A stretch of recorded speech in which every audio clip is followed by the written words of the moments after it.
English here at Evergreen Valley High School. I'm here to give you my personal insight on happiness. Before we start, can I ask the booth for a favor, please? If I point at the screen, can you change the slide for me? Like this. Thank you. That's my name. I'm going to do it one more time. You ready?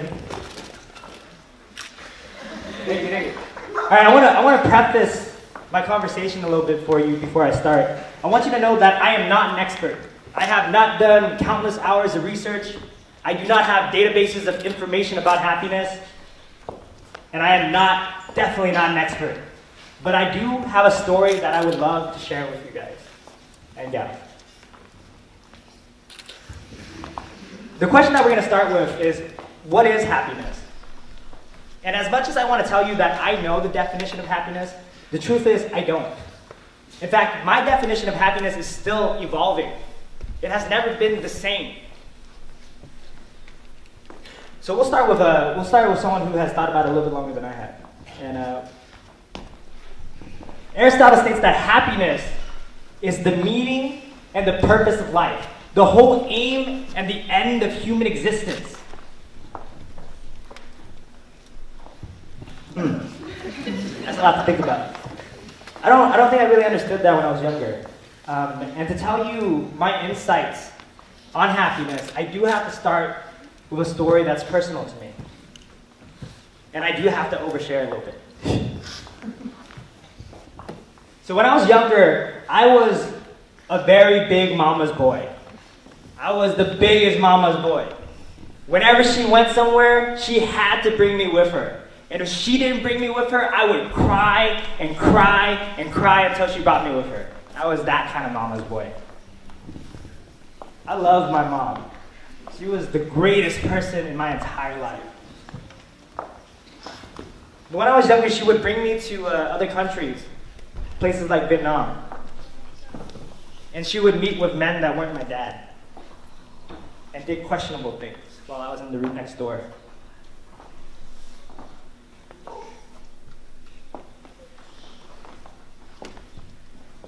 And it didn't really impact me at the time. I was young. I didn't know what was going on. Until one night in the living room, my dad was on his knees begging my mom to stay. Protect the family. Protect me. And she didn't. And at that point, I had to choose who I wanted to stay with. They asked me. And at that moment, I realized the person that I loved the most in the entire world was bad, was evil. Someone that I couldn't stay with. And I chose my dad, who I barely knew because he worked 24/7 to provide for his kids. So that moment, I let go. And my heart broke. And my world became so much smaller.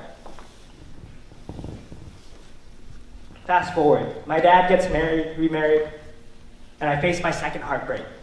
He gets divorced again. And what little semblance of a family I had was once again torn apart. And the worst part was there was no one to talk to. I barely knew my dad. And my sisters were going off to college and starting their own families. And my world got even smaller.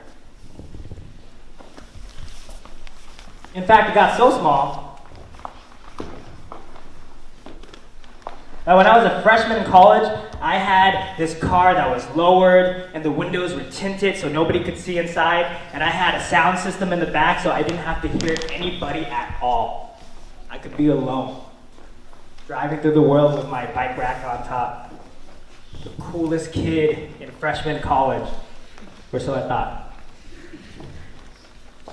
And there was this time when I was getting gas near downtown San Jose, and I was walking to go pay at the cashier.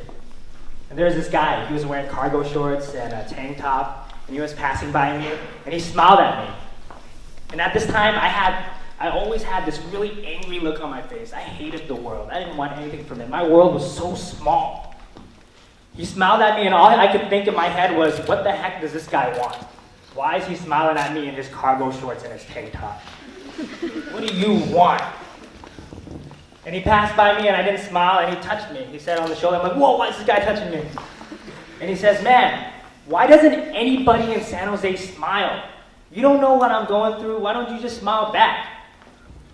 And I wish I could tell you, like, that moment was it. It was like magic. All of a sudden I was happy. But it wasn't. Life doesn't work that way. Life's a little bit harder. But it did plant a seed in me. It planted a seed in me that one day I was about a couple months later, I was driving in my car, the sound system too loud, and it felt really hot inside. My AC wasn't working because, you know, it's not one of those cars. Oh, sorry, I didn't mean to point at it. Could you go back? I was trying to point at my car. I apologize. It was a little hot, so I rolled down the window, and I was at this stoplight, and I looked to my right, and there was this woman. She was crying her eyes out. Her mascara was bleeding down her eyes, and it looked like her whole world was about to end right there. And then she looked to her left, and she caught me staring. And in my awkwardness, I was like, oh man, I smiled at her. And for a moment, she smiled back at me. This person whose world was about to end, or how it felt like it was about to end. She smiled back at me. And that seed that was planted by the guy in the cargo shorts and the tank top at the gas station had a little bud. And then I realized that maybe the way I am in the world affects what the world gives back to me. And I still didn't learn just yet. I was on the path of becoming a teacher. I knew I wanted to help people. And as I came to the classroom, I realized that what I wanted to do was make the choice to be happy and come to class happy every single day. Because that's what I wanted from my students. I want them to be happy. That's what I wanted from my colleagues. I wanted them to be happy. That's what I wanted from the world.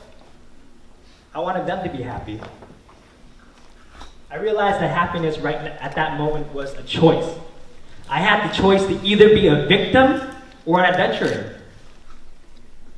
And I made the choice to be an adventurer. And no, I didn't walk around campus with the biggest smile on, and I'm not going to say that I was happy all the time. In fact, I was mad, I was sad, but all that was part of the human experience, and I realized that all that was part of my life. That even if I was mad, even if I was sad, that I could also be happy. And I talked about my definition of happiness has evolved. Because I realized that happiness is a state of activity. It is continually changing. In fact, I knew that I had to reflect on it constantly. And I knew that being human is not only to think and sit there. Being human is to think and to act constantly. And so my evolution of happiness happened. I realize now, right now, that my definition of happiness is different from when it was then. I realize that the beauty of being human is that happiness can and is always changing. That is derived from the world, from choice, from the understanding of the I, from within and from without. So be mad, be sad, but realize that it is part of you being happy as well. To know great sorrow is to also know great joy. Thank you.